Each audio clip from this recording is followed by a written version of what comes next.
Welcome to the Cisco ASA Fundamentals series. My name is Ahmed and today is lecture number 5, Static Routing on Cisco ASA. Let's begin. Static Routing Refresher. First, we're going to look at some basic static routing concepts that you need to know if you're new to static routing, and I highly doubt you are, but still, I want you all to be on the same page as we go through this series. And this is going to be very brief, not too much information here.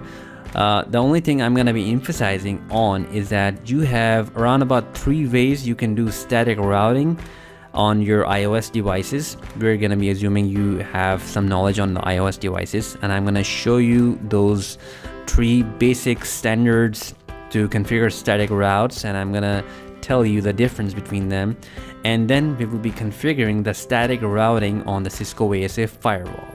Whether you're doing static routing or doing dynamic routing, the end result is the same, and that is to provide your routers with the NLRI. That basically stands for Network Layer Reachability Information.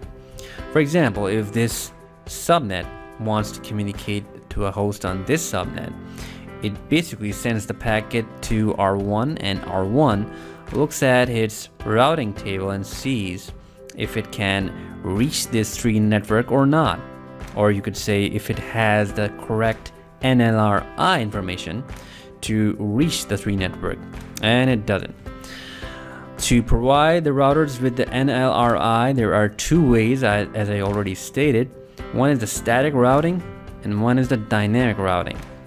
So you can feed information into R1 using static routing to give it the NLRI it needs to reach this subnet, this tree subnet over here. And similarly, because it's a 2-way process, packet has to go towards R3 and it has to come back to R1. So you have to define those NLRIs for this subnet as well. So how do you achieve that? That is the question. Well, you go into the R1 CLI, go into its global configuration mode and type in IP route, the network ID, the mask, and then you type in the next hop. Usually you do that, but you can do one of these 3 things. The first thing is you obviously type in the next hop IP address. You can do that by typing in 10.1.13.3. So that is the first thing to achieve the same static route or NLRI information via static route. Or you could do is that you could say, to get to the tree network, you could use this interface. I would say it's a fast Ethernet 0/0. You could use that interface to reach the tree network. Or the third way you could do that is you could specify the interface, plus you could specify the IP address. So you could do both. All of these 3 achieve the same goal, but they work a little bit differently in the back end. The only thing I'm going to tell you about them in this lecture is that they basically build the layer 2 tables differently. Okay, so I went ahead and fired up GNS3 on the backgrounds, and let's begin configuring the firewall, the routers that we have. We have 2 routers here, R1 and R2, and the ASA firewall. This is the inside zone, as you can see, and this is the outside zone. So let's start.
So now the initial configuration has been set up, and I have these two loopback addresses as you can see on the screen.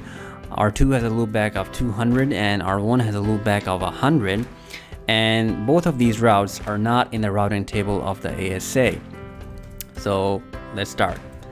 Okay, no enable password, configure terminal. Now let me show you the routing table of the ASA. It only has connected routes, that being the management interface on which I have telnetted it on, and the outside and the inside interface. So the syntax to configure a static route on the ASA is route followed by the interface on which the route exists, and that is the outside interface. First of all, okay, I'm going to be configuring the 200 interface. Route outside, basically what this outside is basically the outside interface gig 0/1. As you can see in the context sensitive help, they don't allow you to type in the gigabit interface or any interface. They only allow you to type in the name of the interface, as I've told you in the previous lectures, that you have to define a name, and that name will be used in NAT, routing, and so on. So here we go, route outside, and then as you always do, you specify the network ID of the prefix you want to be able to reach and the mask, and then the next hop IP address, and that will be the 10.2.2.2 IP address, 10.2.2.2. Bam. Let me show you. Show route static. Oops. Show route static.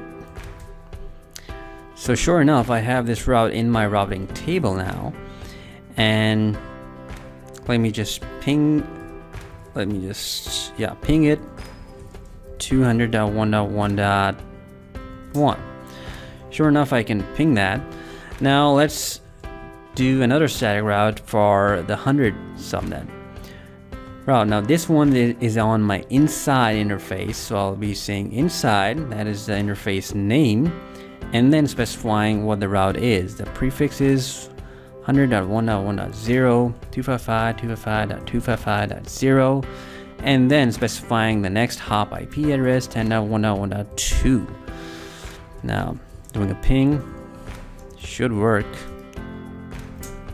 Bingo, there's a ping. Now my goal is to reach R2's loopback address from this R1's loopback address. So they also need some static routing, because the problem is this guy is gonna do nothing because it doesn't have any default route, nor it has any static route for this. So let me just configure it. Let's just configure a static default route on R1. So anything I don't know about, I'm gonna send it to the ASA firewall, and it's up to the ASA firewall to get me towards that destination prefix I'm trying to reach. And R2 doesn't know about anything either. So I could just go ahead and configure a default route towards the ASA firewall, but let me just configure a static route saying that, okay, to reach the 100 network, because remember, the static routing is like an administrator telling what hops to use. If it were a dynamic routing, they should have been done automatically, but I have to do it two ways. So how do I do that? 100.1.0, if I want to get to that network, I have to go to the firewall. Yeah, okay.